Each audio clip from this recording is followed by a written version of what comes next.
Module 5 மட்டும் முடிச்சிருக்குது.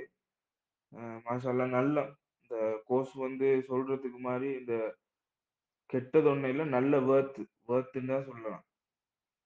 அந்த scamming அது இதெல்லாம் எதுவுமே தெரியாது. ஒரு பேசிக் தான் தெரியும்.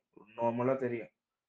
மத்தபடி இத பார்த்ததுக்கு பிறகு தான் இவ்வளோ விஷயங்கள் இருக்குதான்னு சொல்லி நெறைய விஷயங்கள் 5 மட்டும் இது பார்த்ததே நெறைய வொர்த் ஆயிக்குது.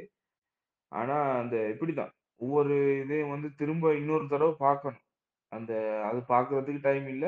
ஒரு நாளைக்கு 1 ஹவர் படி செஞ்சுக்கிட்டு போய்த்துட்டீங்கன்னா, ஆனா இன்ஃபர்மேஷன்ஸ் எல்லாமே நல்ல கிளியரா இதா இருக்குது. வொர்த்ன்னு சொல்லலாம். இவ்வளோ ஸ்கேமிங் மெத்தட் இருக்குதா? இவ்வளோ இது இருக்குதான்னு சொல்லி. டெர்ம்ஸ் அண்ட் கண்டிஷன்லாம் கொஞ்சம் ஒரு புக்ல மாரி ஒரு நோட் பண்ணி வச்சுக்கிட்டுறது. ஒரு டெர்ம்ஸ் அண்ட் கண்டிஷன். இந்த டெர்ம்ஸ் அந்த ட்ரேடிங்ல யூஸ் பண்ற டெர்ம்ஸ். அதுல கொஞ்சம் நோட் பண்ணி வச்சுக்கிறது. அத ரிப்பீட்டடா அந்த வீடியோ பார்க்கறதுக்கு அவ்வளோ இன்ட்ரெஸ்ட் ஆயிக்குது அந்த வீடியோ. ஆனா ஒண்ணுமே இன்னும் ரிப்பீட்டடா பார்க்க இல்ல அது.